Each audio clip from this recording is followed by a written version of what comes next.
கல்வி, சொத்து, ஆயுதம் இதையெல்லாம் மனுவாதிகள் நம்முடைய முன்னோர்கள் கிட்ட இருந்து பறிச்சுக்கிட்டதால நாம ஒடுக்கப்பட்டவர்களானோ தாழ்த்தப்பட்டவர்களானோ அப்படின்னு எல்.சி. குருசாமி அவர்கள் சொல்றாரு. அதோட என்ன சொல்றாரு தெரியுமா? மண் இல்லாதவன் மனிதனே இல்லைன்னு சொல்றாரு. நம்முடைய சமூகத்துக்கு கல்வி எந்த அளவு அவசியமோ அந்த அளவுக்கு நிலம் அவசியம்னு சொல்றாரு. கல்வி எந்த அளவுக்கு அவசியமோ அந்த அளவுக்கு நிலமும் அவசியம்னு சொல்றாரு. நம்ம மக்களுக்கு கால்காணி நிலமாச்சும் இருக்கணும் இந்த சமூகத்துல அப்படின்னு சொல்றாரு. தலைவர் எல்.சி. குருசாமி சொன்னது மட்டும் இல்ல, அதை நடைமுறையும் படுத்தி காட்டியிருக்கிறாரு.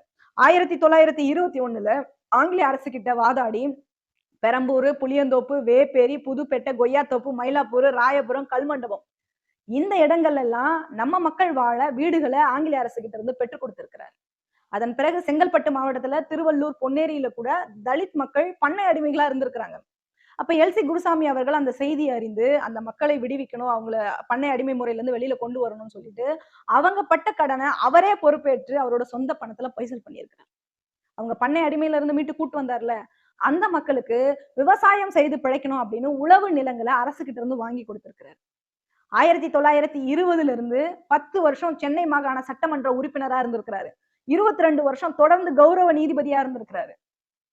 1924ல வைக்கம் போராட்டத்துல கலந்துகிட்டு ஈழவ மக்களின் சமூக ஜனநாயக உரிமை போராட்டத்திற்கு ஆதரவு அளிச்சிருக்கிறாரு. அந்த போராட்டத்துல பங்கெடுத்து ஆதரவும் கொடுத்திருக்கிறாரு. 24ல இருந்தே அந்த போராட்டத்துல இருந்தே தந்தை பெரியாரோட இணக்கம் ஏற்பட்டு சமூக பணி அவரோடையும் சேர்ந்து செஞ்சிருக்கிறாரு. 1932ல திருவாங்கூர் ஆலய நுழைவு போராட்டத்திற்கு சென்னையில இருந்து போராட்ட வீரர்களை கூட்டிட்டு போய் ஈழவ மக்களோட ஆலய நுழைவு, கோவில் நுழைவு போராட்டம் வெற்றி பெற இவரும் உதவியா இருந்து செயல்பட்டு இருக்காரு. இந்த வரலாறு எல்லாம் எத்தனை பேருக்கு தெரியும், எத்தனை பேர் சொன்னாங்கன்னு எனக்கு தெரியல.